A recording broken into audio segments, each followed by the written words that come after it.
So Rob, here comes the mic. You bet. You talked about aha moments, and this was one for me. I found that a lot of times I appeal to the logical side and it all makes sense in the end, and they, for whatever reason, they don't go for it. That deal is solid, and it feels like I should be focusing more on the emotional side of it. Absolutely. Absolutely. Absolutely. They only need enough logic. So after the decision is made, whether they know the decision is made or not, they can say, all right, and that makes sense. In fact, I reviewed a sales call last week online. We could even play it in here if you wanted to. And it's two ladies. It's a mother and daughter. And the investor is in there trying to buy a house. And they come to that common objection. Well, I got more people looking at it. My CPA has some people who want to buy it. I've got family members who want to make offers, so we can't say yes right now. Okay? And then the beauty of this sales call is you literally hear them make the decision. Since it's two people talking back and forth, you hear them start to justify the decision. And for 5 or 10 minutes, they go back and forth talking nothing about emotion. They start saying stuff like, well, you know what? We wouldn't have to worry about this anymore. We wouldn't have to take care of this. And you wouldn't have to drive anymore back here, and you can finally relax. And every single sentence, every single word, as they were selling themselves and the salesperson just sat back, was emotional. Well, you know, we put enough struggle into this, and you're tired, and I'm tired, and we're stressed out, and there was no logic, right? And even when they started to justify it, well, if we just do this now, we don't have to worry about this, we don't have to worry about this. And then they even say, yeah, and we probably we're gonna lose big on this one, we're gonna lose a lot of money on it, but then we don't have to worry about this and stress about this. And they justified it, right? So you actually hear two people, we've got to post it online, or we can even pick that call apart, just that last 10 minutes or so, where you literally hear two people talking through it and making that emotional decision and then justifying it logically. Right? Even though they're losing a ton of money on the house, even though there's more people who want to make offers, because she got them revved up to that point where they were so emotionally invested that the decision was made. All they had to do now is talk their way through it. Anyone in here listen to that call last week? Nobody, huh? You missed out. Is that the one that you had mic'd up on? Yeah. Yeah. So let's go into the first step in the sales process. Setting expectations, advanced agreements. Every sales philosophy out there has some version of this. Call it whatever you want. But remember when we looked at that screen of your prospects' fears, why they mislead you, why our prospects do all that stuff that just kills us, gets on our nerves and sends us going back to the office or getting off the phone and going, what's wrong with that person? Does no one tell the truth anymore? Why won't anyone answer my questions? I'm not a bad guy here. Right? All those types of things, we're going to talk about how we set ourselves up to not experience those types of things, okay? And I'll get to this piece in a second. I'm going to blow by that slide for just a second, okay? Now, what we're going to do is, and I think I spoke to, can't find him now, someone just a moment ago, he said, one of my big aha moments were, I think he said he just did $133,000 last month in profit, and one of his big aha moments were, hey, setting up expectations, there's a few pieces of it, but the piece of yes or no and no is okay was a game changer, okay? So we're going to talk about that. And most people, before I even get into that, I want to say, most people are scared to tell people yes or no and no is okay. We don't even want to give our prospects no as an option because they might take it, right? But I want you to think about this. Is it the no's that we're afraid of? If you walked into every single sales call and you either got a yes or a no, would you be better off than you are today? Yeah. Why? Follow-ups, time, all kinds. I mean, I'd much rather have a no than a maybe. The enemy is not no's. I would take a no any day of the week because I know exactly where I stand, right? A no is, it tells me two things. There's either not enough motivation or there's still a deal killer there. I can deal with that. Right? I know what's going on, and I might not be able to create enough motivation, and I might not be able to remove those deal killers, but I know exactly where I'm at, right? What's a maybe get you? Follow-up calls. Junk, nothing. It tells you zero about what to do next. You don't know if it's really a no. You don't know if it's a yes, but you just have a few more deal killers, or that there's just a little bit more motivation and they're right there. You don't know anything. So what do? You hop back on the phone and you just follow up with them week after week going, how about now? How about now? How about now? What's that feel like? Sucks. Sucks for you and it sucks for them, right? They stop picking up those calls after a while, right? No's aren't the enemy. So I'm going to tell you in a second, we're going to give our prospects permission to say no every single time, and this is the reason why. It's not no's that we should be afraid of. It's maybes and think it overs. That's the enemy of every salesperson. They do nothing. They give us no information. They don't progress a sale in any way. Okay? So we covered why. And these advanced agreements, setting expectation, are going to help us avoid maybes and think it overs forever. There's 3 components that make them up. And I'm going to fly through this because I know a lot of you have already been through the course and I want to get to interacting and doing some exercises, okay? And guys, Tasha's passing around some sheets right now to collect your contact information. I don't have all of your contact information. Some of your bosses or other people signed you up. So I want to make sure I have that for you because I'm going to give you a lot of stuff afterwards. But there's 3 components that make up an advance agreement and remove all those fears and anxieties that make us say, just looking. That make us not open up to our salespeople when we ask questions, okay? Anyone remember what those 3 components are? Who've been through the training? Oh, you're shutting down on me now. Agenda is 1. Time is 1. Acceptable outcomes. Bang, that's it. Here's what you do at the beginning of every sales call. Every single sales call. And if you're taking notes, this is all going to be in your playbook too, these questions, so you can kind of figure out, that's what we're going to go through at the end. Time frame, agenda, acceptable outcomes. So let's walk through this real quick together. Door-to-door sales, right? So this gentleman over here runs a team of 200 to 400 people who do door-to-door sales, correct? Most of those don't go anywhere, right? What do you think the fear is? So you knowing that business, what do you think the fear is if someone knocks on your door and says, I'd like to talk to you about X, Y, Z? What questions do you think are going through that prospect's mind? Let's ask. I mean, so let's just talk about common objections, right? So you knock on the door. When they don't get in, what are they hearing? Well, the first thing they hear is they're not interested. Not interested, okay. You know, door-to-door sales, you have the non-solicitation door placards. Okay. You know, so that's, I would say, 30 or 40% of the homes. What are some of the other excuses they say? They don't have time. Don't have time. They've got children behind the door that are unattended to. Okay. They're currently working from home. Okay. Just lots of excuses. Oh, yeah. Okay. Good enough. So let's talk about, you walk up to the door. Someone walks up to your door. Let's turn this around. Hey, can I talk to you about whatever this is? And maybe even have a little bit of interest in whatever that is. Fill in the blank for yourself. If you don't know if that's going to be a 1-minute conversation or a 1-hour conversation, are you likely to say yes if you don't have that information? No.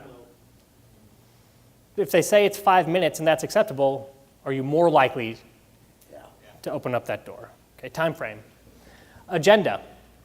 If you don't know what's going to happen, we're going to talk, I'm going to pour a bunch of dirt on your carpet and try to clean it up, I'm going to browbeat you into trying to buy something, I'm going to ask about personal information. If we don't know what's going to happen, are we likely to let that person in our house?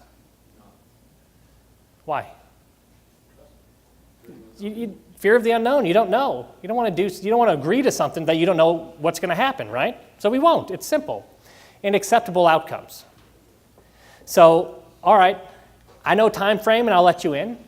I know you want to chat with me about that and I'm cool with that. But are you one of those pushy salespeople who are going to hammer me to death by trying to overcome my objections and not leave my house until I say yes? If you don't know the answer to that question, are you more or less likely to let someone in the door? Less, right? So if someone comes to your door and says, hey, I'd like to chat with you about A, B, and C, it's not going to take any longer than 5 minutes. What I'm going to do is just ask some questions about if you ever would make a change, and if so, why. And then at the end of that, I'll ask you a simple yes or question. Do you want any more information? If your answer is yeah, happy to provide it to you. If your answer is no, hey, no sweat. I appreciate the time, and no fuss, I'll walk out. Are you more likely to let that person into your house? See, the fears that we have at the start of any sales conversation or any sales interaction at all that cause people to use excuses, mislead us, remember the misleading, or if you don't know, time frame, agenda, and outcome.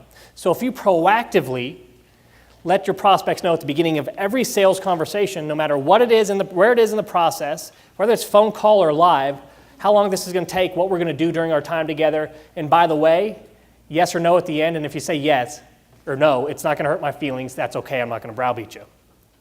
Do you think you're setting up that sales call for success? Every time.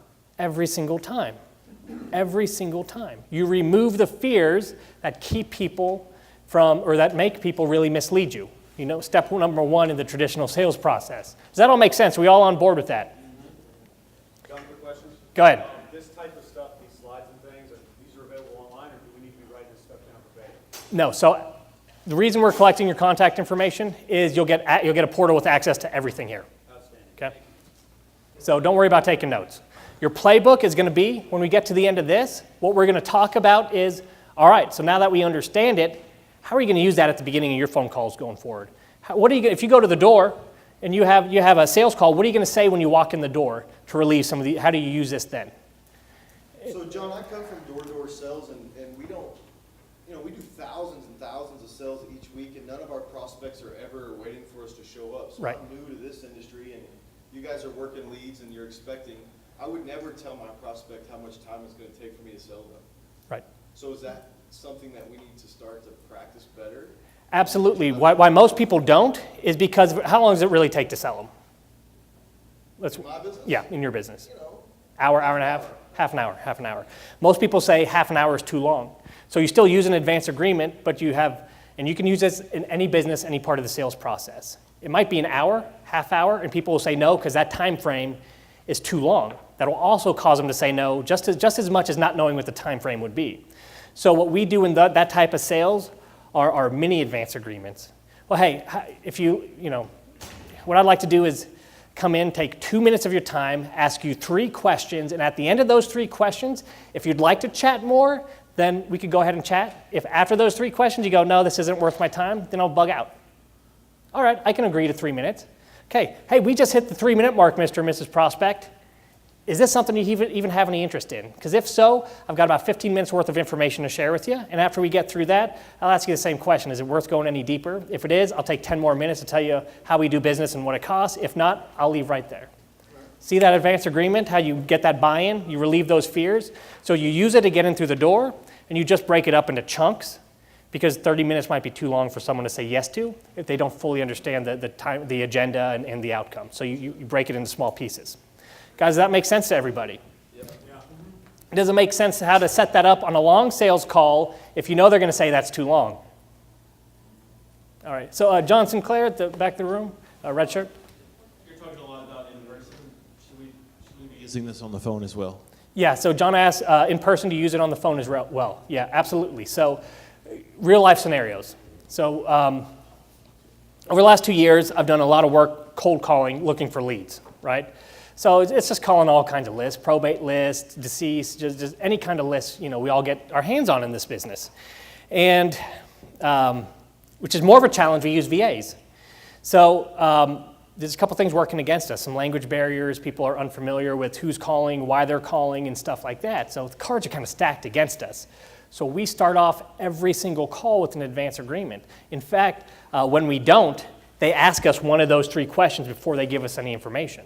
When we would call and say, hey, can I talk to Janice? They'd go, who are you and what's this about?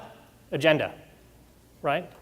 Or they'd get upset and they go, yeah, this is her, but what are you calling about? How long is this going to take? And they'd get upset too, right? Or if they just didn't know what was going to happen at the end of the call, they'd also get mad and shut us down. So we started saying, hey, this is John with We Buy Houses. I was calling because I'm looking for a house to buy in the area. I have no idea if you've got one for sale or not, but I wanted to see if maybe we could give you an offer for it. Love to shoot some numbers your way. If you love them, great. If not, no big deal. At least you know how much we'd pay for your house. All objections stopped and we got right into those conversations quickly and easily. Every time a VA would leave out time frame, agenda, or outcome, they'd get slammed with that question, right? Yeah, but how long is this going to take? Now, who are you again and why are you calling? Every single time, without a doubt. As we went through the training of those VAs, every single time a call blew up at the beginning, they missed one of those 3 things. So to answer the question, in person, face-to-face, we still have those same questions. It doesn't matter our mode of communication. It doesn't even matter if it's email or text, right? That's how we can It's easier with email or text because they can bug out whenever they want, but you still use it. Time frame, agenda, acceptable outcomes. Does anyone have any questions about that? Yeah, I do, real quickly. So let's say that we're doing, though, the pre-foreclosures. Yes. And you're knocking on some guy's door, and they're pissed, man, because, they're either embarrassed, whatever it is, Yep. with the pre-foreclosures. Do you have a suggestion, at least in regards to using this, but... We're going to use the same thing, but when we get to the lesson on empathy, I'm going to show you how to use empathy to make them not pissed. In fact, when we get to that lesson, we'll talk about how you can lowball anybody. I mean, lowball them, like really, really bad. And have them tell you it's okay. Have them justify your offer to you and actually start to comfort you for having to make that offer. So empathy is really powerful. So when you get into situations where people are not okay, is what I call it. People are in two states, okay or not okay. Embarrassment, fear, anger, all that's not okay. We cover in that lesson on how to deal with any not okay prospect, if they're there already or if you're about to make them there. Make sense? You guys pumped up about that one? That's going to be a good one, right? All right. I feel like we're working together here to just blow this thing up. So again, why is permission to say no so important? This is the one piece that most salespeople miss. They don't give their prospects permission to say no. Start of any good negotiation. Yeah, that's great. Number one, no is the start of any great negotiation. There's a couple reasons why. I try to get my prospects to no like in seconds. Like I tell them no immediately. For any of my businesses, I usually start out with, first of all, I don't think this is going to work. And I'll tell you why. Why is that no so important? A long time ago, I read something. They said like 85% of people can't say no to a salesman. So by giving them that permission up front, it relieves a ton of stress. Stress. It relieves stress. So why is no so important? Gives them the trust. That's, They think they're in control. they feel more in control, right?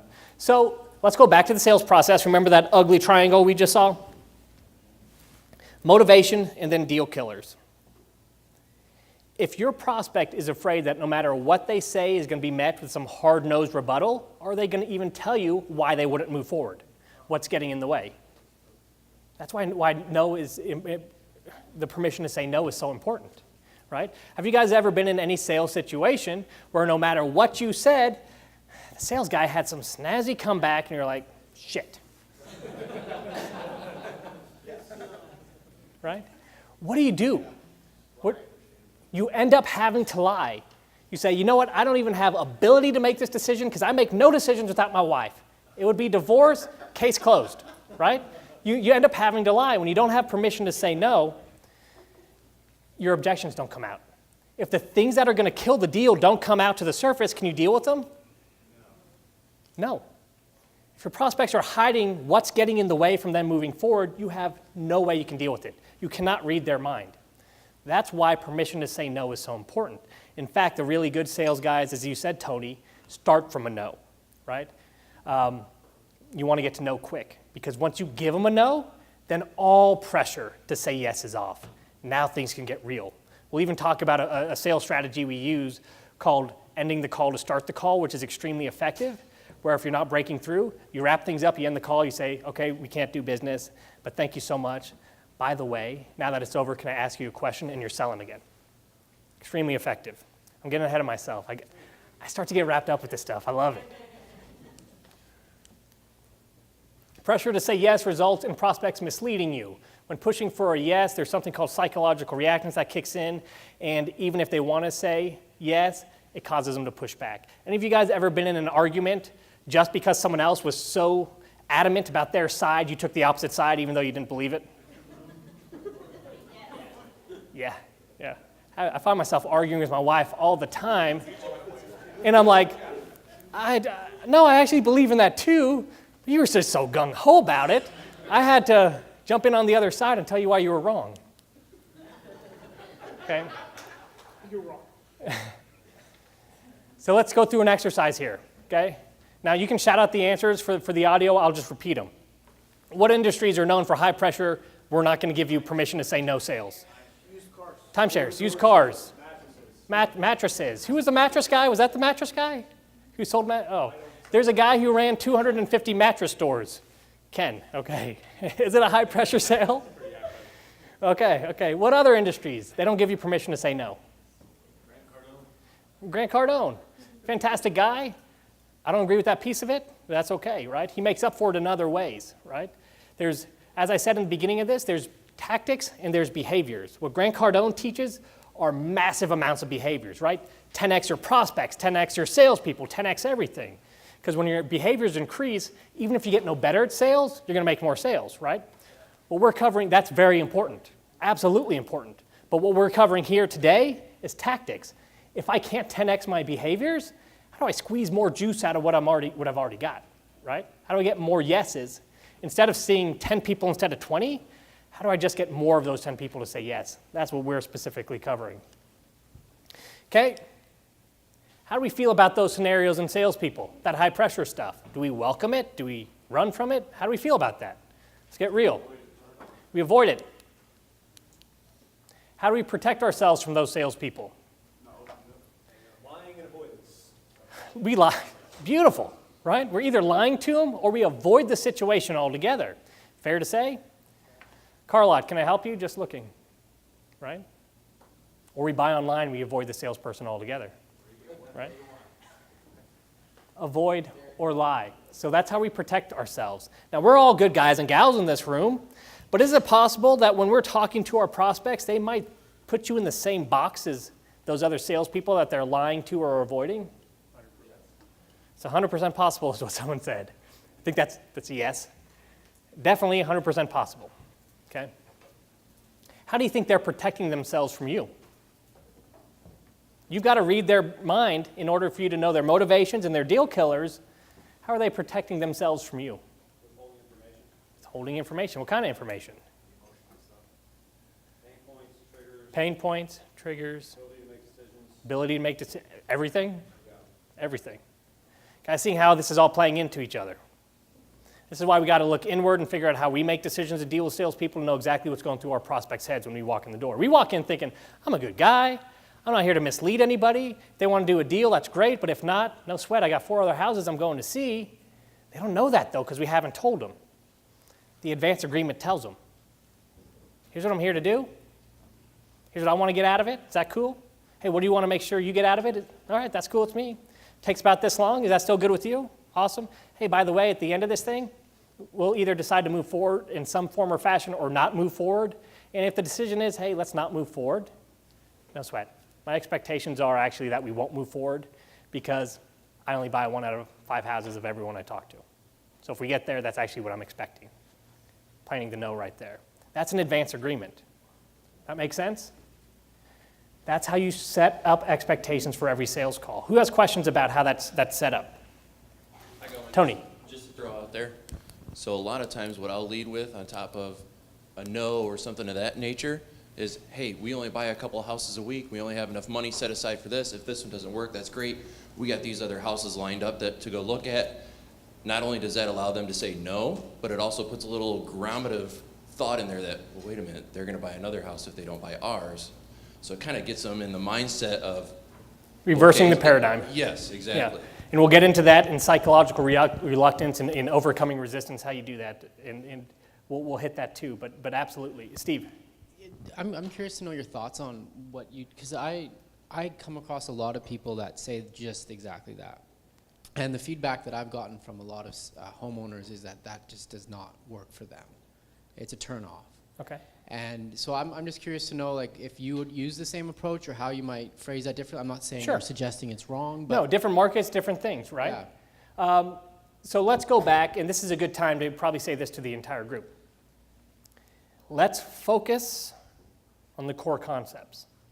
The words we use are going to be very different, and that's why we have the playbook, right? What works in one market or one person, just the way they say it, might not work for someone else. So we cannot take anything we use in here word for word, which is why we got the playbooks. How am I going to word this? All we've got to do is time frame, agenda, and outcome. He relieves the no pressure by saying we've only got so many houses we're buying. But you don't have to relieve, that's the yes or no part of it. You can phrase that yes or no part of it however you want. It's, hey, if we decide to move forward at the end of this thing, that's cool. If not, no sweat, it's not going to hurt my feelings. You can say it that way, right?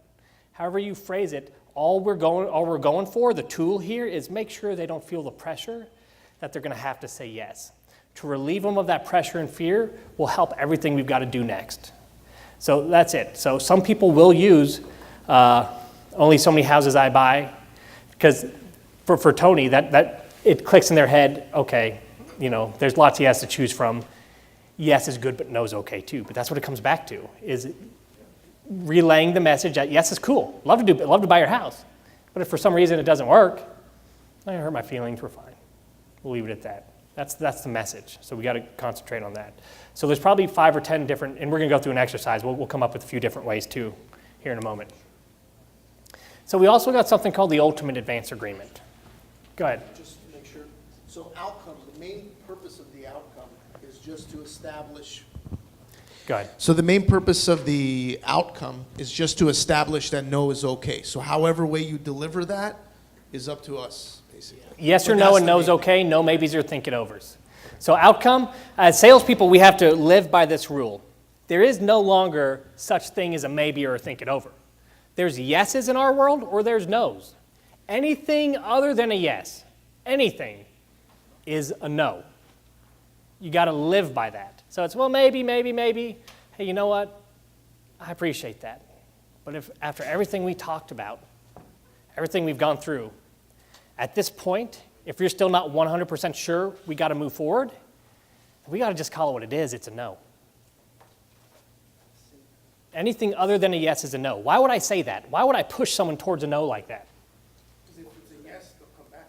Because if it's a yes, but there's a deal killer keeping them from moving forward, guess what happens next? Well, no, I didn't say it's a no. It's just that I'm still worried about, holy crap, we just uncovered what was standing in the way of that deal from moving forward. Yeah, and we're going to get to that too. I'm getting ahead of myself. There's a couple of tactics we'll use to get there, which are really cool, but absolutely, right? Anything other than a yes is a no. And that's one other thing that these advance agreements do, is they establish that, right? Hey, we're expecting a yes or no. And if it's not yes, it's a no, and that's cool, right? Maybes and think it overs, remember? They're our worst nightmare. Yes or no. Here's the deal. If there's something left in the deal, if you've done a good job establishing motivation and creating an urgency to take action, and you go for that no, you say, that's, no sweat. I didn't expect to buy this one anyways. I just, we don't buy every one we walk into, and that's fine.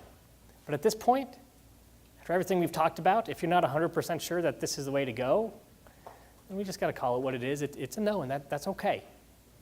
My feelings aren't hurt. Well, it's just that, bang, we're right in there. Or what's the alternative? It's really a no, right? Is it possible that we're going to run into deals where it's really a no? Would you rather no or get left with that maybe or think it over? Even if we push past that, think about this. Let's take it a step deeper. If you leave it at a no, and then you follow up with them, are they more likely to take that call than if you pressured them for a yes, they gave you excuses and lied to you, and now you're calling back again? Are you more likely to pick up the phone on the follow-up with the guy who pressured you for a yes, or the guy who said, it's cool, we're just not there yet? If it's not a yes after everything we've talked about, it's a no. I'll probably follow up with you just to see how things went. Who are you more likely to pick up that call from? So not only are you more likely to uncover deal killers and close a deal while you're in front of them, if you don't get there, you're also more likely to be the person they pick up the phone for or answer the email for. Isn't that freaking amazing? So the ultimate advance agreement simply is this. Final yes or no decision within a predetermined time frame. This could be set up front. This can be set, usually I set this right before I make my pitch, right before I give the offer. It's, hey, we talked about this, this, and this. I'll do a recap of the call. We're going to get to that when we talk about presentation. And then I'll say, listen, if everything works out, I can give you a yes today. Hands down, here's my price. I can buy this place. If as we talk, I find out something's going to keep me from being able to do that, I'm not going to keep it a secret and tell you maybe. I'll just tell you, for me, I can't do it. That deal's not going to fly. I won't leave you hanging. Is that cool? Yeah. Can you do the same for me? At the end of all this, if you're ready to roll, are you able to give me a yes? Or if there's something you're not comfortable with, time doesn't work, whatever it is, could you give me a clear no? That's an ultimate advance agreement. An agreement for a yes or no decision. It might mean I need your decision before I leave. It might mean I need your decision in the next 36 hours, just within a predetermined time frame, okay? We need an agreement for a yes or no decision.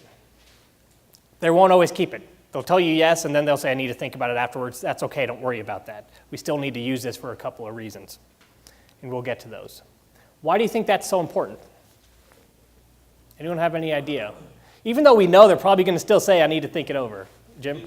It gives you ethical or moral leverage to get them to commit to say yes. I used it recently on a deal that's freaking killer. It's, yeah. Yeah. I want to hear about your deal, but maybe at lunch. Here's what it does for you. It does that and a couple other things. It lets us know if we've missed anything, and it allows us to see the future. Think about this. You're about to give your offer, and you say, hey, cool, listen, I'll tell you exactly how I'm going to structure this deal, what I can offer, some of the different options you have. At the end of that conversation, will you be able to give me a, yeah, that's cool, let's do it, or a, no, not right now. And by the way, if it's a no, not right now, not going to hurt my feelings, that's cool. And they say, no, I can't give you a decision. What does that tell you? Tells you something. You just saw the future. You say whatever you put in front of them right now, you're not getting a freaking decision.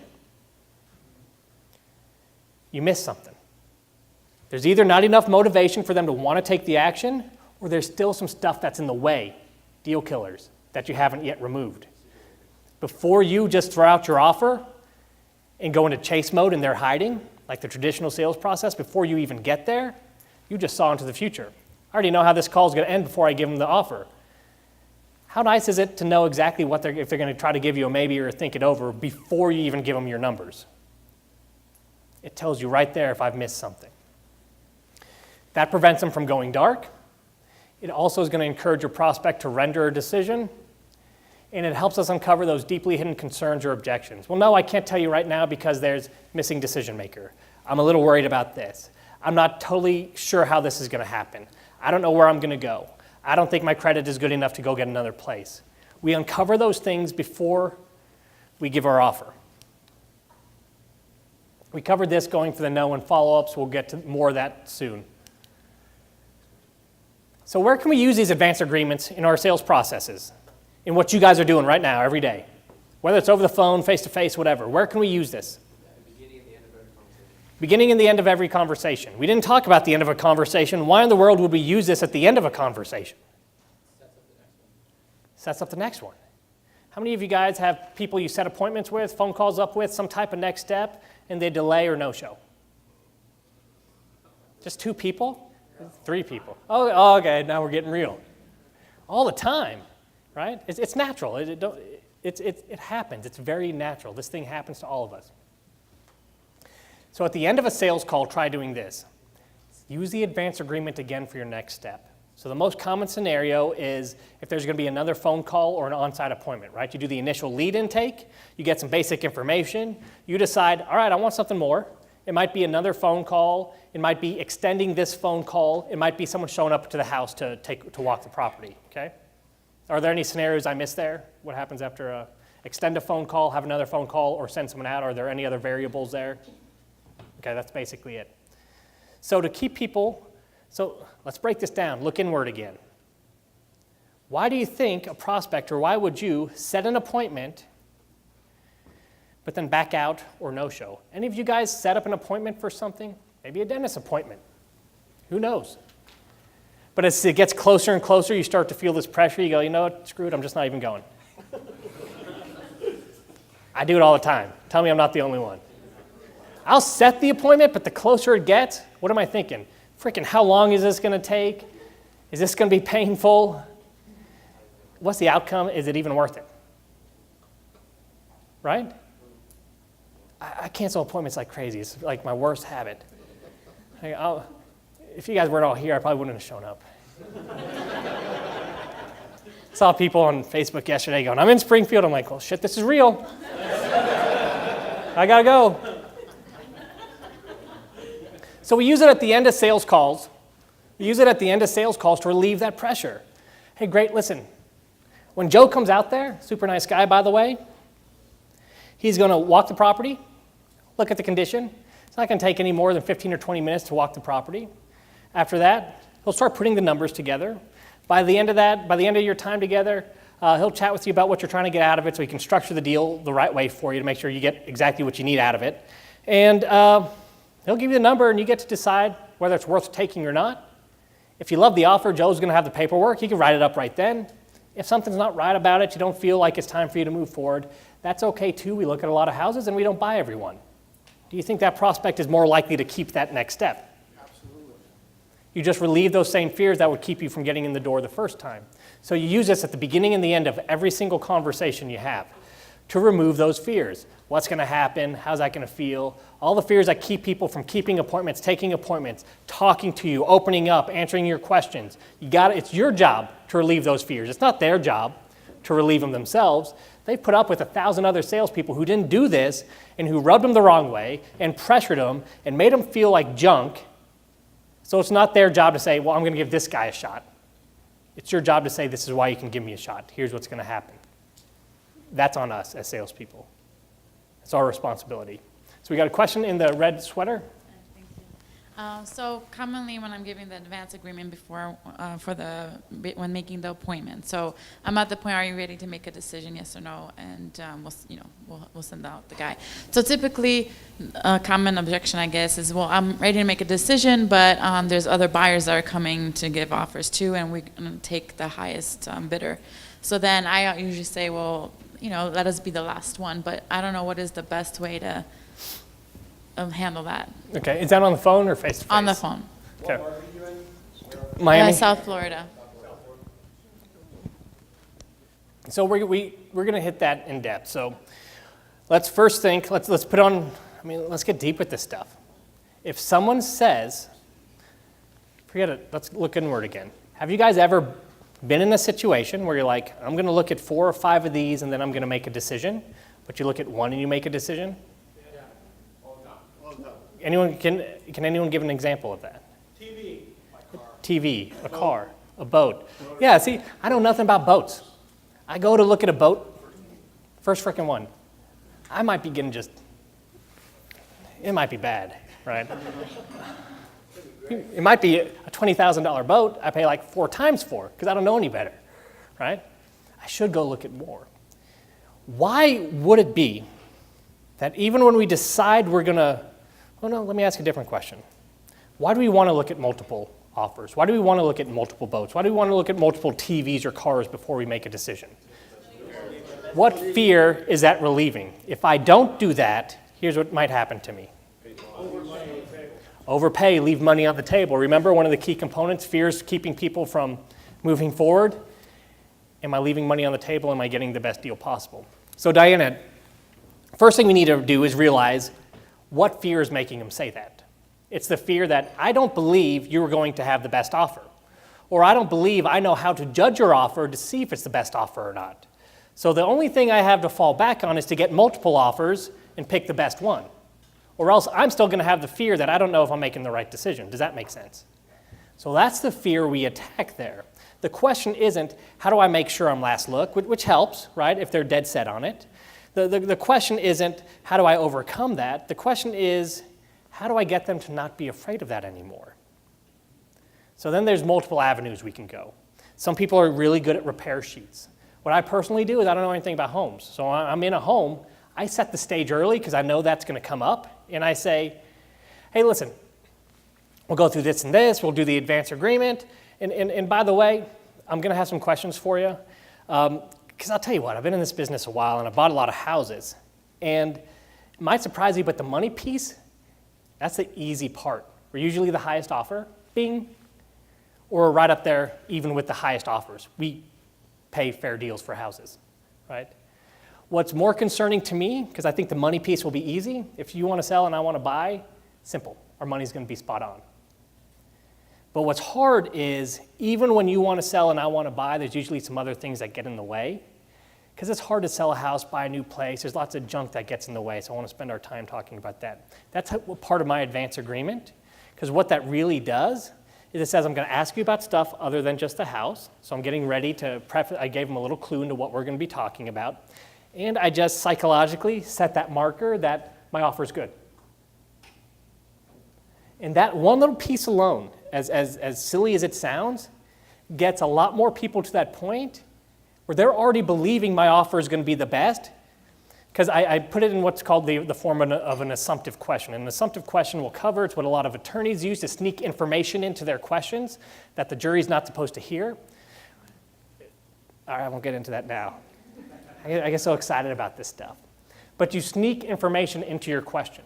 But because you're not directly telling someone, they believe it, right? So hey, the money part's easy, my offer is going to be the best anyways. I'm not concerned about that. What I am concerned is about, even if we decide that the money's good and you're ready to go forward, there's a lot of stuff that keeps us from moving forward because it's a big decision and stuff gets in the way. So I'm going to want to ask you about some of that stuff. So that's one key component. And now you can also do this if you're really knowledgeable about what repairs cost or what the comps are and things like that. That also helps. But you got to bring it back down to what's the fear keeping them from or making them want to get other offers. Now, when we buy stuff and we plan to look at 4 or 5 of something and we don't, what happens? We feel like we're getting a really good deal. It hits all of our motivation, takes care of what we want to take care of. And there's nothing left standing in the way. We move forward, right? A lot of your prospects are going to tell you, I'm going to look at 4 or 5 of these, but if you uncover their motivation, turn the knob up on it, remove every deal killer, they'll say, screw it, let's just do this. Sounds fair to me. How many of you have heard those exact words? It's because intentional or unintentional, that's exactly what you did. All we're talking about today is how do we do that on purpose? Let's not lock into it. Let's actually have a plan and do that on purpose. As we go through this over the next 2 days, you guys are going to start to see this sales stuff. It's not magic. There's very concrete ways we make decisions and very concrete things that hold us back from making those decisions. And if we proactively address all those, sales is simple. It's not a personality thing. It's not a this guy has it and this guy doesn't. It's simple. It's a step-by-step process. So you can use these anywhere, anytime, start of a call, end of a call, face-to-face, even when transitioning topics. Hey, I'm glad you told me about the house. I'd love to actually talk about what's even got you thinking about selling this house and what you want to get out of it. Is that okay? Or is it okay if we talk about money? By the way, I get uncomfortable talking about money. Is it okay if we take 2 minutes to talk about what you need to get out of this thing? And at the end of that, if I can still do a deal with you, I'll tell you yeah. If not, I'll let you know too, but no sweat, my feelings won't be hurt. You can use it transitioning topics anytime, okay?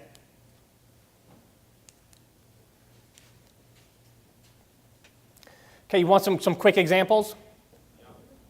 Okay. Or does anyone want to give me an example? Let's make this interactive. You hop on a phone, you want to use time frame, agenda, and outcome. What might that sound like? Anyone want to give it a crack? Tony. Good afternoon, how are you? Before we get going, I've heard just about everything on the telephone, up to including the word no and a couple of other 4-letter ones, so please don't be shy about letting me know what's what. All right. So Tony had a good one, and we'll pass the mic for the next one. So basically, did he hit time frame? It's actually Darwin, not Tony, but Tony's over there. Where's Tony? Sorry, guys. Gray shirt's totally cool. Yeah. And it's okay if you call me Steve. I'll take that. It was the haircut, it threw me, I don't know. Yeah.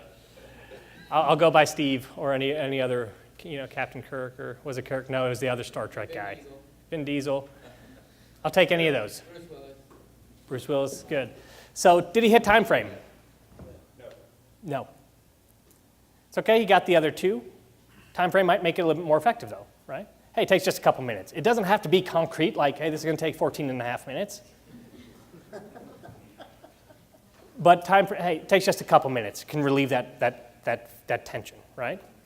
That being said, if you want the truth factor, then you do want to go with an odd number.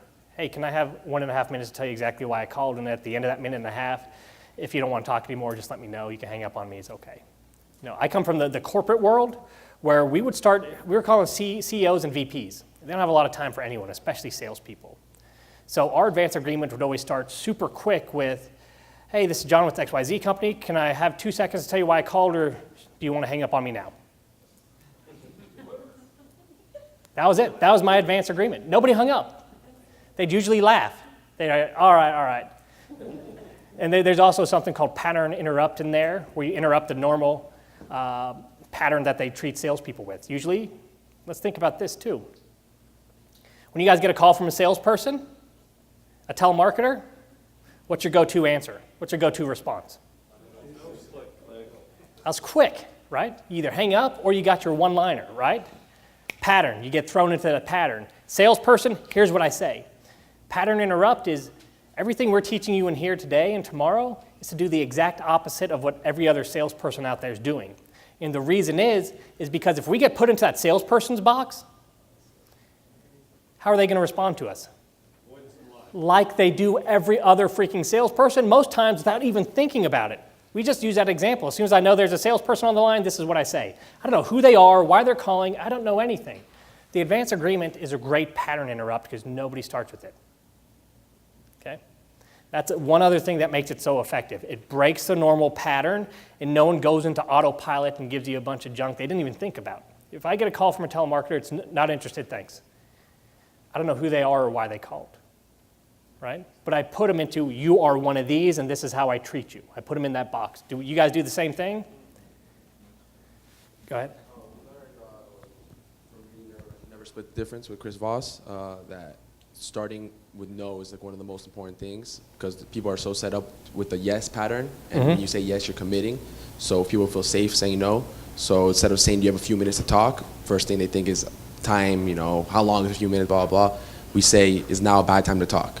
Right. So they would give you, and with my experience, they only give me two answers: is no, it's a good time to talk, or they'll say yes, but give me a call back at 1 o'clock tomorrow, or they'll give me a time frame. So he's referencing Chris Voss was an FBI negotiator, and he was the guy in charge for the U.S. of negotiating hostage situations, right? Really, you can't lose in that negotiation, can you? I mean, you lose, people die. You've got to win in that negotiation. In fact, you can't even meet in the middle, right? What are there, 10 of them? You want all? I don't want any? 5. You can't split the difference. That's where it comes from, right? You can't split the difference. It's not an option, okay? Chris Voss, he negotiates for the FBI, terrorism and hostage situations. He starts with the no. It's this exact same concept, right? Now, he pushes for the no quick, which we will get into in overcoming resistance. Sometimes we get resistant prospects, so we actually push for the no instead of just giving permission by just switching your questions around from do you have time to talk or do you have 2 minutes to, hey, I'm the one calling you, not vice versa. I don't suppose you have 2 minutes to hear me out. We go for the no. Then we let them sit back and correct us and go, no, I got 2 minutes, what you got? We'll get to that. So what's one way we can establish an advance agreement at the start of an initial phone call? I thought that was a great one. Do you guys want me to read this or should we just, yeah, no? Yeah. All right. Hey, typically people who contact us want to know what we do, how we do it, how much we can offer for their house, those kinds of things. Hey, did you have those same types of questions? Cool. Besides that, anything else you were hoping to ask while you got me on the line? What is that? Time frame, agenda, or outcome? Agenda. Great, you got a few minutes? What's that? Time frame. Okay. I might go a little deeper into agenda and say, cool, I'm going to ask you some questions about the property in your situation so I could get you the answers you're looking for. That okay? I'm going deeper into agenda. Acceptable next steps, including no. Hey, cool, listen, after that, we can decide whether or not to take a next step. If so, what that would look like. If we decide there's no reason for a next step, hey, that's perfectly okay too. All right, let me ask you some questions. Right? If you've got a telemarketer answering calls or a VA or an assistant, that's perfect. Okay? Yeah, John, just to touch on that, since doing a 12-week, I started a call with just about exactly that. And Okay. it's amazing how it just... So Steve says he starts every call now with exactly this. Verbatim. When you're asking, yeah, can you give an example? That's in my head, that's exactly what Okay, and can you hand him the mic real quick? And what kind of responses were you getting versus what you're getting now? Well, it's just the flow of the conversation goes from, you can feel over the phone even just someone standing back and they're reserved, right? Yeah. And then when you use that, instantly the walls you can just feel they become much more open and, yeah, no, that's fine, yeah, a couple minutes, yeah. Do you have any other questions about who we are, what we do, those sorts of things? No, I think you've covered them all. And it engages with them much easier and in a way that's just not as aggressive. Cool. Yeah, so I found that just opens doors. Awesome. So when we go through our playbooks, we're going to come up with their own versions of that. But before we do, does anyone else want to take a crack at what it might sound like when they do it? And if this is your first time doing it, hey guys, don't worry about it. If it's your first time doing anything, you're supposed to suck at it. So if you try it and you fall on your face, it's not a big deal. More happy that you just tried it. Because here's the deal. we're not in front of customers now. And if we are too uncomfortable to do it in a room of our peers who are all feeling the same way, think there's any chance that we're going to do it in front of a prospect and we got a deal on the line? No. So this is what I was talking about when I was talking about get comfortable being uncomfortable, because this will block growth right here. If we aren't willing to fall on our faces and make fools of ourselves, which is a natural part of taking that leap to improvement, then there's no way you're going to do this in front of a customer. Which means you're going to be doing the exact same stuff you did before here, which means you're going to be getting the exact same results. I mean, that's just the truth of it. There's going to be some pain to improve. So, go ahead, Stephen. Look, I Ken Clothier, Sean Terry, and those guys, I've done a lot of those masterminds, and the more you put yourself out there, guys, I just got to say this because John's absolutely right. The more you're going to get out of this. And, I can continue putting up my hand and contributing, and Darwin here and Tony, but I want to hear from you guys too, because there's a lot of knowledge in this room here. And whether this is your first time doing this or not, it doesn't really matter, because if you're new, you're going to have some amazing fucking suggestions here that I can take with me. So by you not participating is doing me, it's not doing me anything. Yep. Right? I hear myself talk all the time, and I don't want to hear myself talk. And that's what we want, because what we're going to find out is, and we'll liven this place up, the more we get people just gung-ho, we're going to hear things we've never heard before. I'm going to hear things I've never heard before, and I'll go, shit, that's fantastic, right? And you'll say, yeah, I use it all the time. I had no idea why it works, but I just knew it was effective. I go, yeah, because you're doing that, and everyone will go, that's amazing. And then we'll give away $100, right? I don't know yet. I'm making this up as I go along.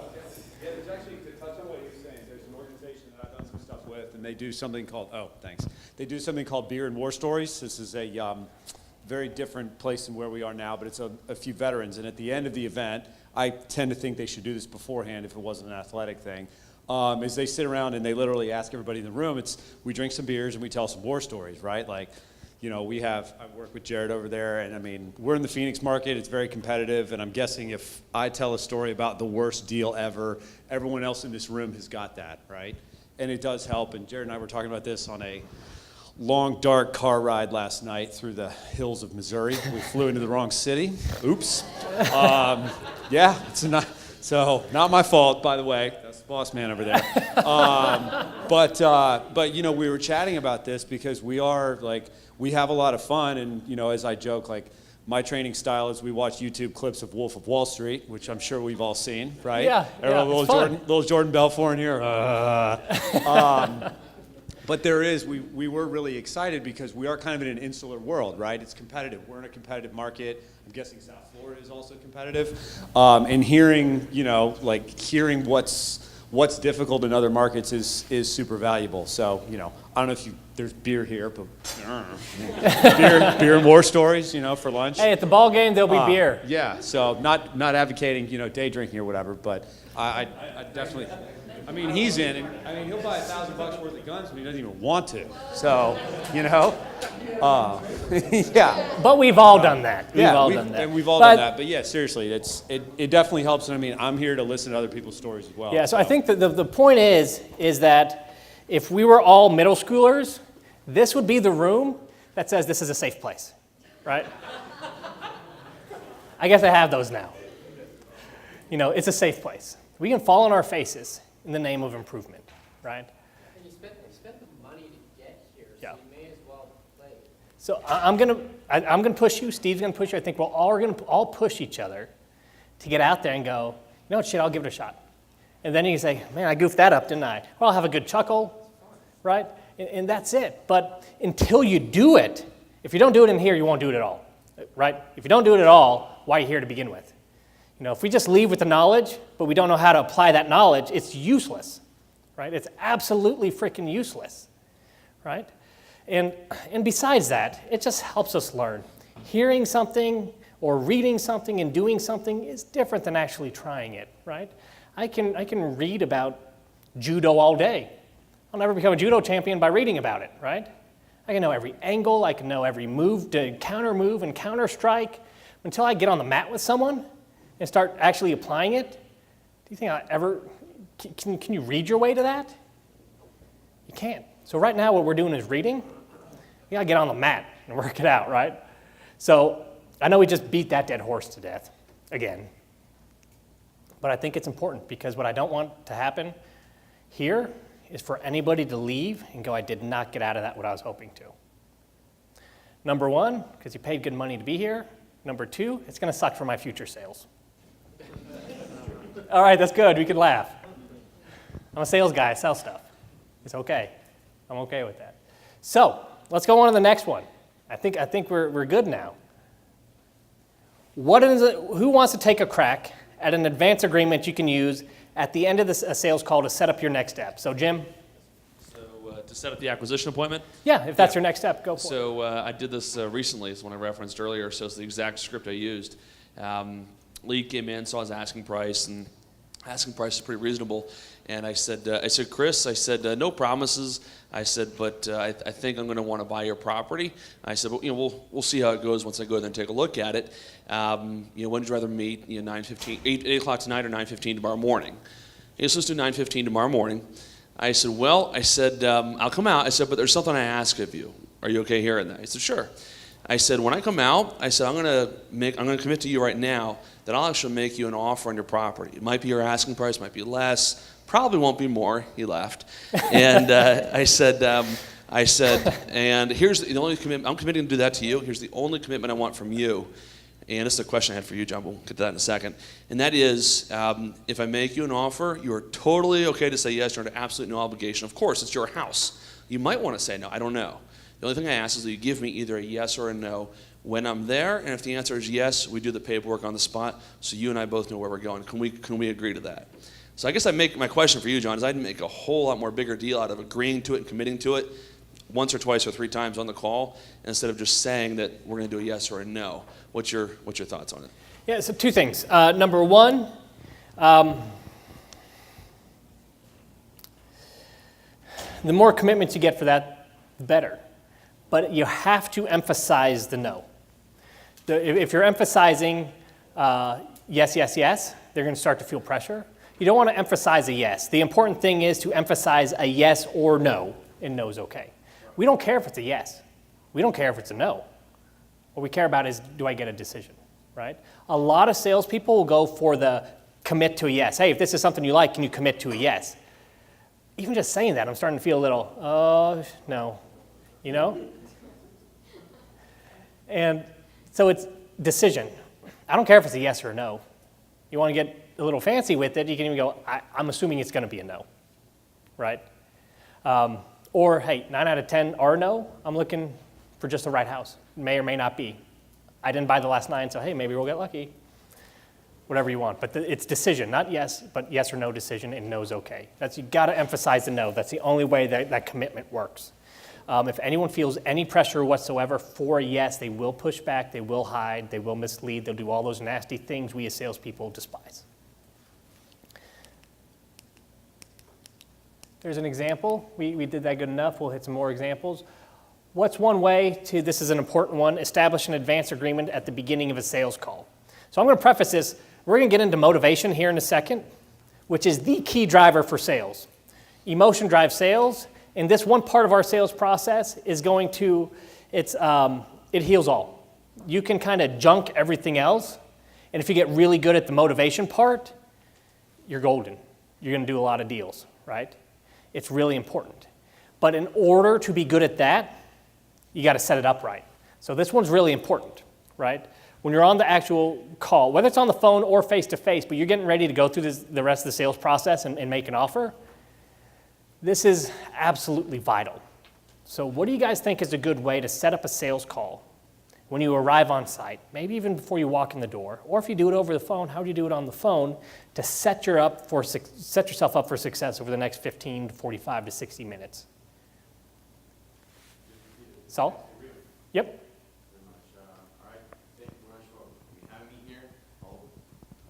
That mic is... Let's walk the property. After that, I'll finish my numbers. If I see that I can buy the property, I'll tell it right away in the first 5 minutes. So I'm going to waste your time. And if it makes sense, we can write it up. If it doesn't make sense, no hard feelings. We can shake hands, part ways. Make sense? Perfect. Perfect. Determine if they are a key decision maker, or So- if the key decision makers are going to be there at the appointment. Okay, so she brings up something that's a little off topic, but very important. She's talking about determining if you're talking to the right people, key decision makers, right? So if that's at the beginning of an appointment, you've just got to figure out for yourselves, that's going to be a business by business thing. Some people are going to do that over the phone. Some people are going to do it there.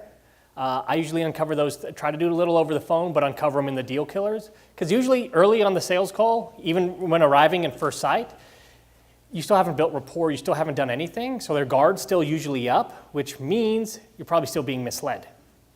So we'll talk about if you end up not being in front of, during the deal killers portion of this, when you get in front of someone and you realize there's someone missing, what to do at that point. Okay, so we will hit that. But that's more of a qualification process question. Who am I going to see to begin with? Am I doing it on the phone? Am I doing it when I show up? And that's going to be driven by your results, right? If you end up never in front of the right person, you're going to start asking a few more qualifying questions on the front end. And we got a question back. In your opinion, the way that we're set up is we use you guys for seller sniper to take the inbound call. Then we have another individual who's our ISA who is making that advanced agreement. But before we started all that, I felt like in my, like when I was making that call, there was, I don't know, a little bit of a higher success rate. Yeah. Because I'd been in a lot of the situations and dealt with, those individuals.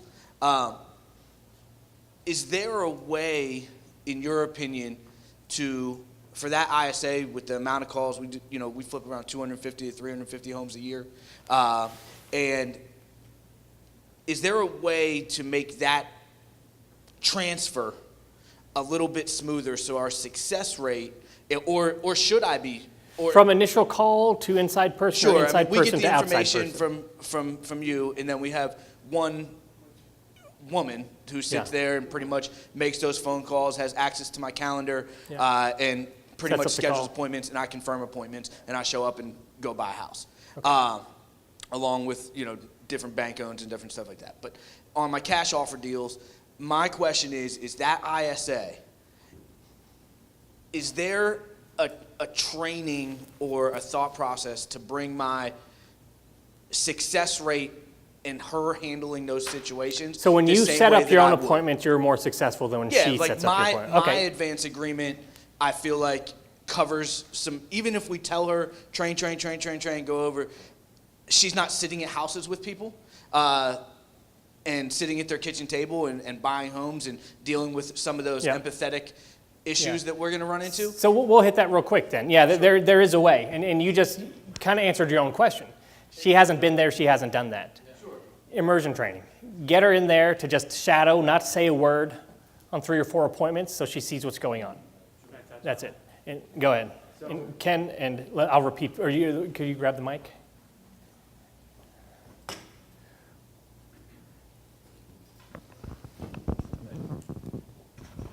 So prior to doing this, I was in front of a lot of salespeople, and it was my duty to train those individuals in these type of situations. So not only to his point of getting her out in the field, but there's something that I shared with a couple people earlier that were going through this. We had a bunch of part-timers that were working for us, and it was difficult to get them trained in a timely manner. So what we did was basically kind of threw them to the wolves, but what I mean by that is a watch, do, teach method. So they're going to watch you do it. Then they're going to do it back to you, kind of in a role play, but they need to teach it back to you and continue to do that over and over and over again. So prior to bringing somebody on full time, we'll make them go out and do, cold calls, or, we're doing everything virtually, so we're not going to houses, but same rule can really apply. They're going to make 20, 25, 30, sometimes even 50 cold calls on a Craigslist deal or a for sale by owner deal, and we're going to sit there side by side and do it. So we alternate. I'll do a call, now you do a call. Now, after that, coaching after every single phone call. If they make a call and you're not holding them accountable to the things that you want and setting those expectations, they're never going to know what it is exactly that you want, what you're trying to get out of them, and they're going to respect us more for giving them that constructive feedback each and every single time. But I've seen it far too many times. a sales associate's hired, whatever industry they're in, and they get a little blip of training, and it's like, all right, go do it. They don't know what they're doing still. So really just dedicating the time to your people and doing a watch, do, teach method over and over and over and over again, rewarding them for what they did right, giving them feedback on what you expect, and just sandwiching that in time and time again. So getting her out, like he was alluding to, I think it's a phenomenal call, and I think could benefit her tremendously. So arriving on site, mine is going to usually sound something like this. Hey, thanks for having me over. I had about 20 minutes set aside to walk your house. Do you still have that time available? Yeah, sure do. Okay, great. Listen, want to just take a look at the general condition of the house. Might have some questions for you about your situation so I can make sure I structure this the right way for you. Is there anything you want to make sure I cover or anything you were hoping to ask while I'm here too? Okay, great. Yeah, I actually plan to jump into that. So we'll walk the house. I'll crunch some numbers. I'll give you an offer. If you're in love with it, I've got the paperwork. We can fill it out. If for any reason something doesn't fly, and it might be the timing's not right or whatever reason, if you don't think we should move forward, that's completely okay. But I'll give you an offer. We'll make a yes or no decision. And either way, we're good, right? So, or what I more commonly use at the very end is, and then at the end, even if it's a no, at least we both know we gave it our best shot. That's usually the more effective way to end that, right? We both gave it our best shot. So you start to build that kind of team mentality, right? It's not me versus you. Hey, if I crush you, then we'll do this. If you crush me, then you kick me out. It's no, hey, you got to be on the same team. Sales is not an adversarial, sport. You're on the same team. So that's how you always want to approach it. So that ending of that advanced agreement is usually really effective. So, and hey, if we can't do anything together, at least we both know we put our best foot forward and we gave this thing our best shot, right? That's no's okay, right?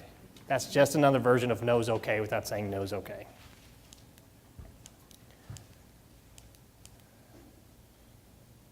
Okay, here's the killer.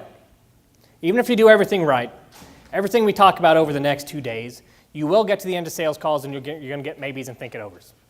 It's going to happen, right? It will happen. Nothing you can do, no matter how good you are, you will still get that.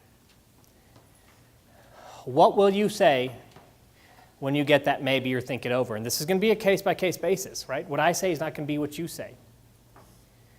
But you've got to adopt the philosophy that there's only two answers in our world, it's yes or no. There are no such things as maybes or think it overs. They're like unicorns, right? They don't freaking exist, okay? So, this probably kills more sales than anything I've ever seen is the maybe or think it over. Because a lot of times, all the time, it's only one of two things. It already is a no and they just don't have the heart to tell you.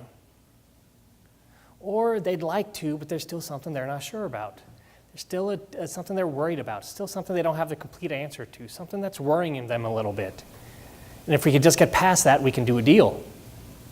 That's it. There really is no maybe or think it over, right? A maybe is, it's really a no, and I don't have the heart to tell you, or there's something standing in the way you haven't addressed yet, and it's still in the back of my mind. So when you get that final maybe or think it over, maybe what are some things that you guys are already doing to address it? Who's already using this? So Zadie? You can ask and I'll repeat your question. I'll repeat it. If it's a maybe at the end, I say, John, here at the Guardian Group, we strive to create win-win situations. You have to win. You have to sell your house at a price that you're happy with. We have to win because we have to make a profit and we have to keep the lights on. So is this a win-win situation for you right now, or is this a no deal? Because no deal is okay, but we just need to know if it's a win-win or no deal. Okay. Good. So that's one more version of yes is good, no is okay too, really. And just handling a maybe or a think it over. So go ahead.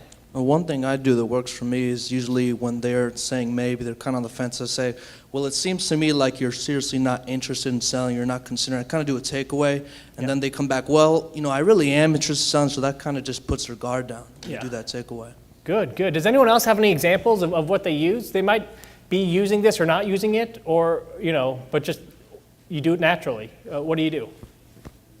A lot of times, if I'm not going to go for the takeaway as I'll go negative, what we'll say is kind of like what he was talking about. But like, the way our business structure is set up, we only have a budget. We do our budget every 2 weeks, 3 weeks, and I'm looking at 4 houses later this week. If another thing I make it very important is every deal has to seem like a deal.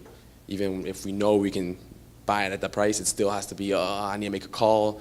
I need to make sure I can get to this price. So I say, if I know they want a little bit more, I'll say, before I give you this final offer, if I can go this high, could you give me the yes or no? Because if you give me no, that's fine, but potentially I'm going to give the next person a little bit more if you tell me no.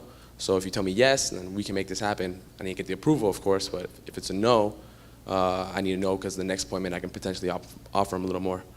Okay. So that's another version if he gets maybe, and then over here. So one thing we do, and I've taught our guys, we're in a very competitive market, Phoenix, Scottsdale area. Yeah. We operate a little bit in Las Vegas.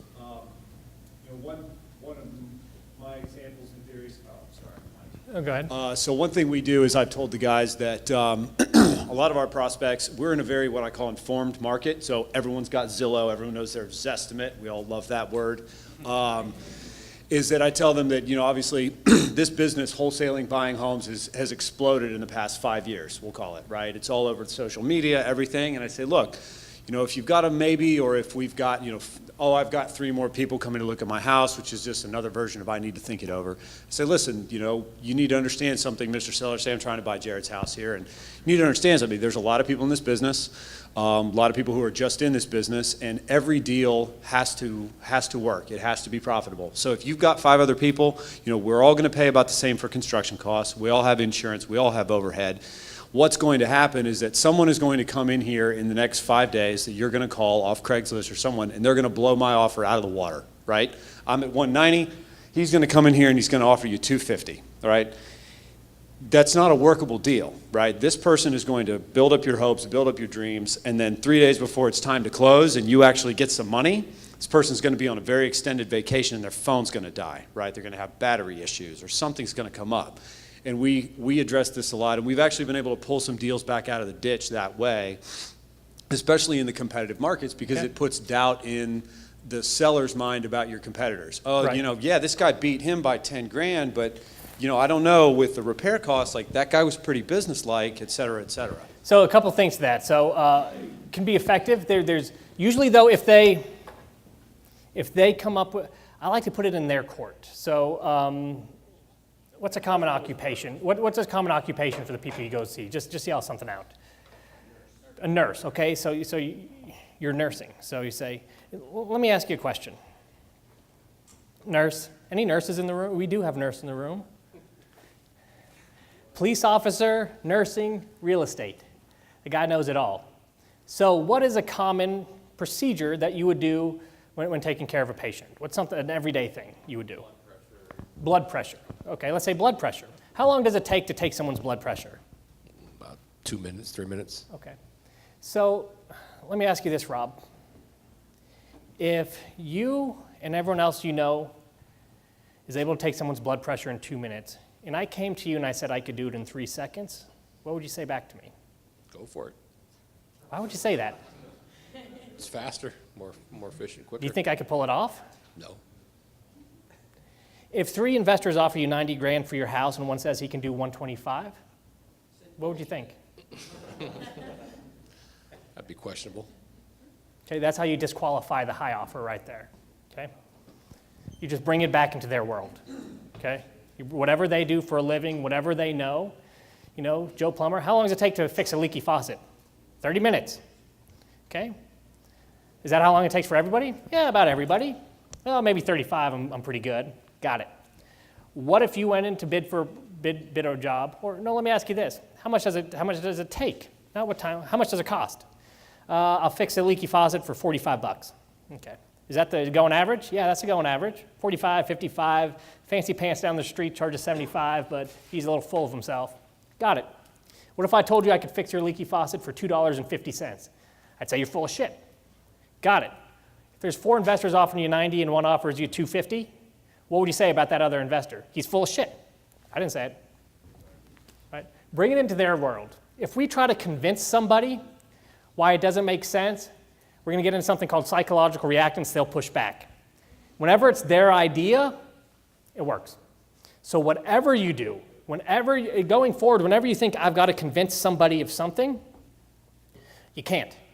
They've got to convince themselves. You've got to ask the right questions to get them there, right? Why in this training am I asking you guys, what would you do, instead of telling you what prospects do? It's real when you say, well, yeah, I do that. That makes sense then. Okay, I'll buy it, right? If I just say prospects do this, you go, I don't know, I hear a lot of different things from a lot of different people.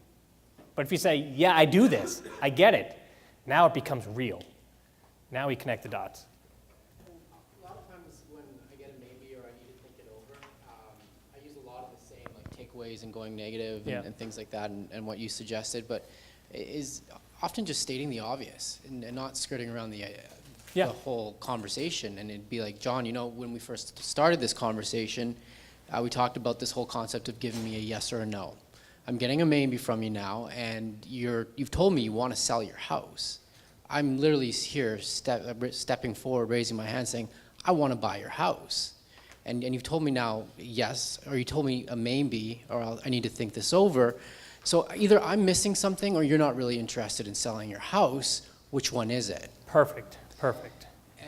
And I find that usually there it's okay. Well, yeah, no, and you'll start getting the real reason why it's a maybe or a think it over, and it's not what typically you think it is. It's not the price. People are selling me. It's rarely the price. I'm beating people to houses that are physically in Austin. I've never stepped foot in Austin, and it's because of this. Yeah. And it's your training and it's all that stuff, but.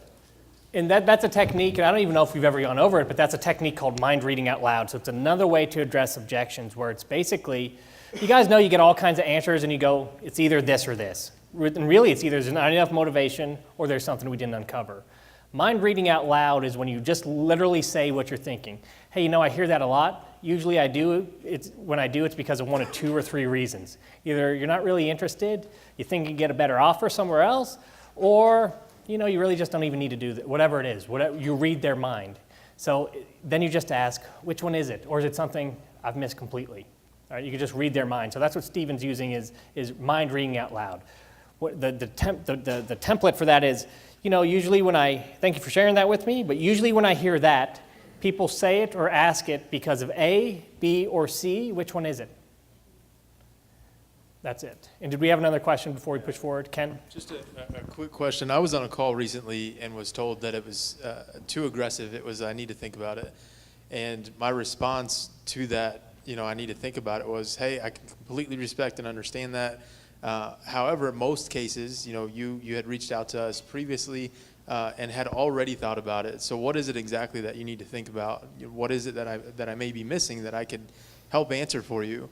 And it'd been something that I've used in the past and had great success with, but what ultimately was told, hey, don't do that. It's too aggressive. You can be a little bit more effective with it. So you go, we're going to cover both of those things in the overcoming resistance and the empathy, but basically what it's going to be is, instead of saying, you're not telling me something, which is a little aggressive, like basically what are you saying? You're either misleading or lying to me. People are going to push back against that. Right. You turn it on to yourself. Listen, I feel like I've missed something, and that's my fault. There's either something that you're not comfortable with, that I didn't ask about, a problem you have that I didn't do a good job relieving, or I just didn't do my job and I didn't get deep enough asking about what I actually need to pull off for you. And that's 100% my fault, and honestly, at this point, after spending 45 minutes with you, I kind of feel like crap about it. Is it okay if I ask you a question? Did I fall down and miss something somewhere? Or is it just really a no and you just didn't have the heart to tell me that? Same exact thing, but instead of saying, you're misleading me, I failed. And when we get into empathy, you'll learn that when you see someone, you see anything that's suffering, you want to help, right? It's the natural instinct. So instead of pushing against somebody to say, give me what you're not giving me, you say, I feel horrible. I failed at my job. I didn't do what I was supposed to because I'm missing something big. You reached out to us with the problem, and I'm either not taking care of that problem or there's more stuff standing in the way that I didn't even ask about or address, or maybe I tried to address it and didn't do it good enough. and you're not comfortable moving forward because I missed something. Is that the case?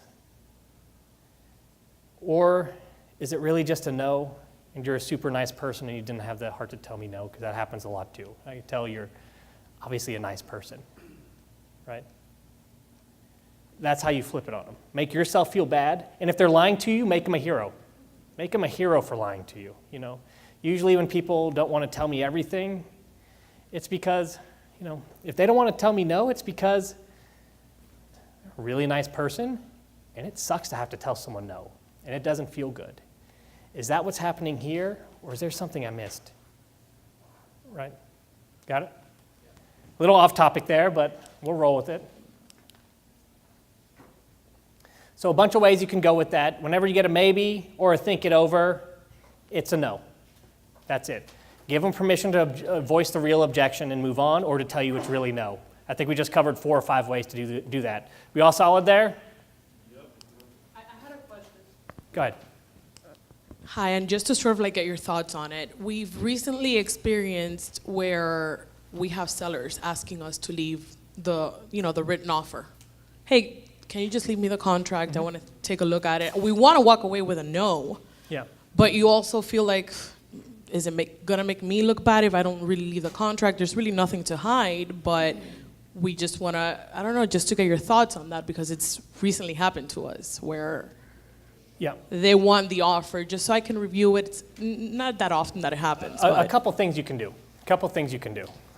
I mean, the first thing you want to do is ask yourself, why are they asking that? Remember, it's stemming from a fear.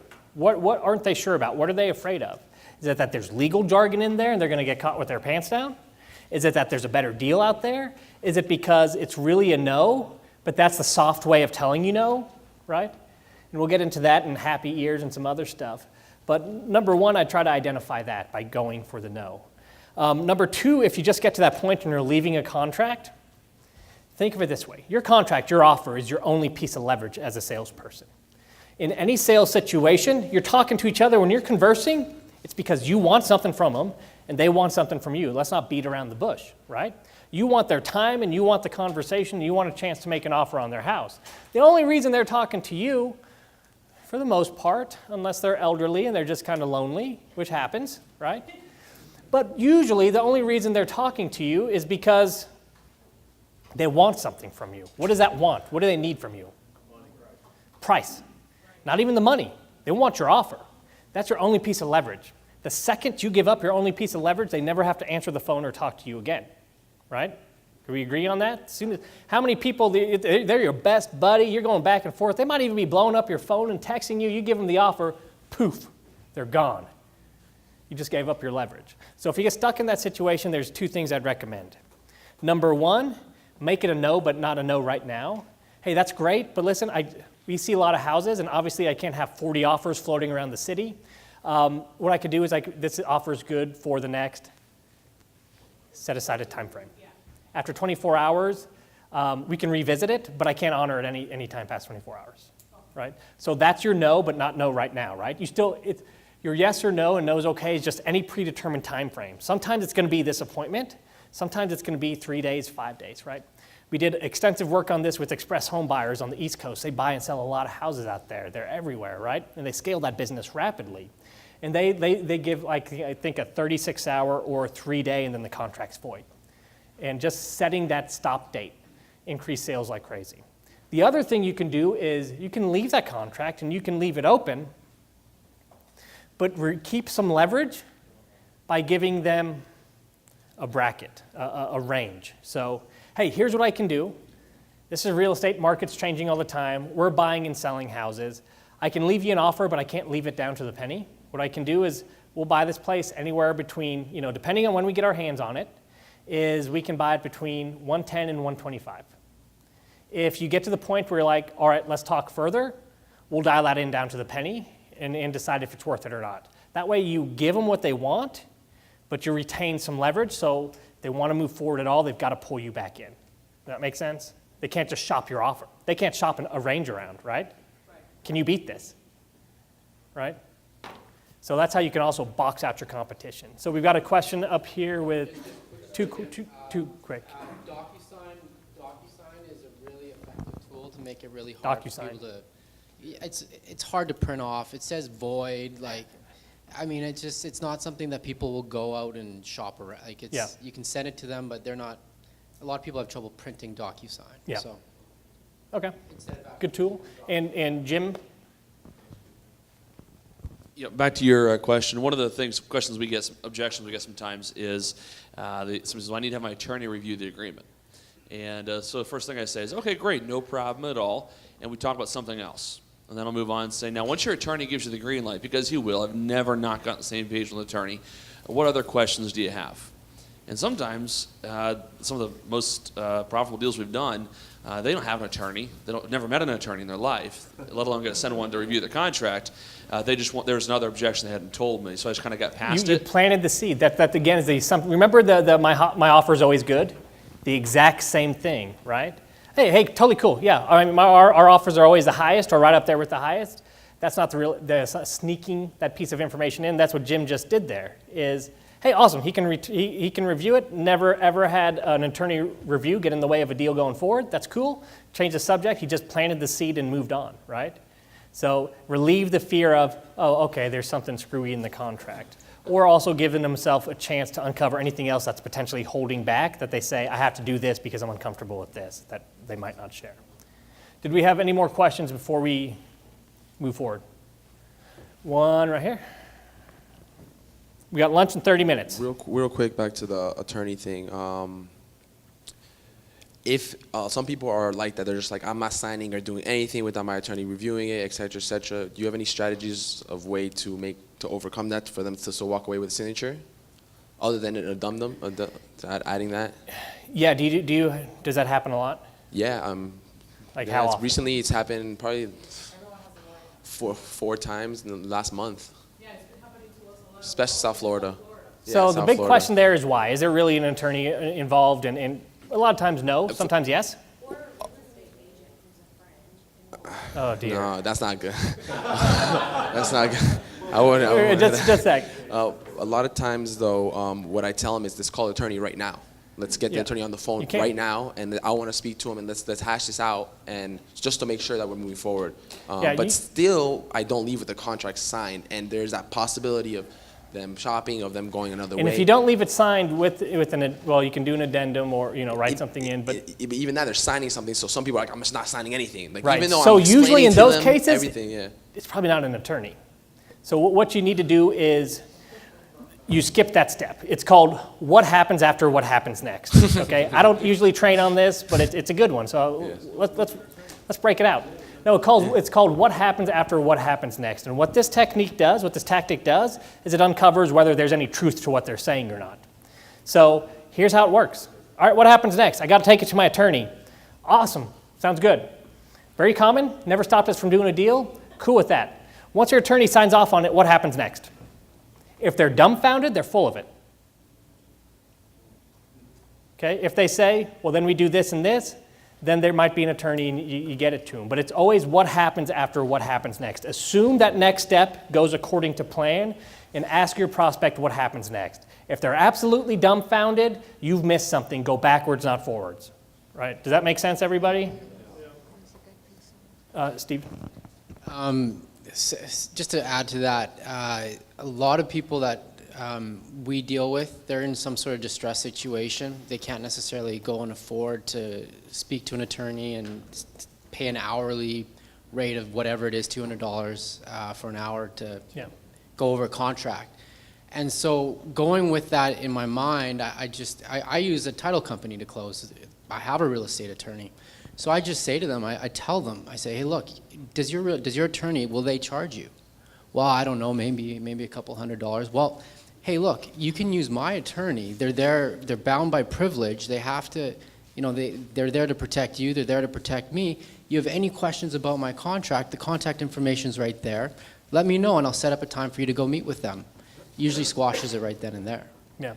It's going to be kind of like many of the things your prospects tell you aren't true. It's only because they're uncomfortable telling you what's really bothering them because they feel like they're going to get beat up. They feel like they're leaving money. It's one of those fears. Most of the objections we hear aren't real objections, and you guys know this because you've been through enough where you've heard them, and there's no truth to them, right? It was something they felt they should say, had to say, because they didn't want to move forward in some form or fashion. So really, what you should be focused on is getting to the truth. Do you need to bring it to your attorney because that's what you do with every type of transaction like this? Or did I mess up and not represent myself or my company the right way? You may not be completely honest if this is the best way to go about a deal, if there's any gotchas or anything like that in the contract. Maybe you don't completely trust me, and that's okay. I've known you for 30 minutes, so I don't expect you to trust me. But usually when someone asks for an attorney review, mind reading out loud, it is because you just don't trust me. You've never done a transaction like this before and don't know what to expect and don't want to get burnt. Or just want to make sure I'm being 100% truthful, upfront, honest with you, and the money we discuss is the money you're going to get. Is it one of those things, or is it something else, right? Or you could do what happens after what happens next. All right, your attorney gets it, he loves it, he signs off on it, says this is the greatest contract I've ever seen in the history of mankind. What's our next step? All right? Well, then we sign it. If there's not a, well, we sign it, then you miss something. Really start focusing on is why do they want that next step, or why are they not moving forward? Instead of trying to overcome that with some snazzy way to overcome it. You've got to address the core issue, right? Does that make sense, everybody? That's the way we got to, if they're not moving forward, if they're asking for a different next step, what are they uncomfortable with? Is there truth to it, or is there something they're uncomfortable with? Because if we can attack that thing, then we remove the need for the next step. If we attack the, I'm not sure you're giving me the best offer, if we attack that successfully, we remove, I have to get offers from 4 other investors. I have run into a lot of roadblocks against real estate agents. They've Yeah. kind of been a little bit of a thorn in our side within this industry. Everybody seems to know a real estate agent. It doesn't matter who you are, you know somebody who, is a listing agent. And a lot of them are getting numbers from those agents where they're like, well, I need to sell my home really quickly, but my real estate agent told me that you guys should only be able to profit $10,000 off of me, and that this is what I should be walking away with no matter what. They come up with a lot of those, scenarios. It's a deal because of killer? yeah, Absolutely, it's a lot and of we deal will cover that killers. in deal killers, specifically the realtor, right? And Zillow and all those others that just drive us nuts. We have 25 minutes until lunch. You guys ready to run through body language? We got a lot to cover. This 1.9 minutes per slide is, man, not working, is it? So we're going to run through some of this a lot quicker. We'll slow down where we need to slow down. Well, I'm sure you guys are just, it's not an issue just to book an extra day in Springfield, though, if we need to do it, right? Not a big deal. No one's got stuff to do.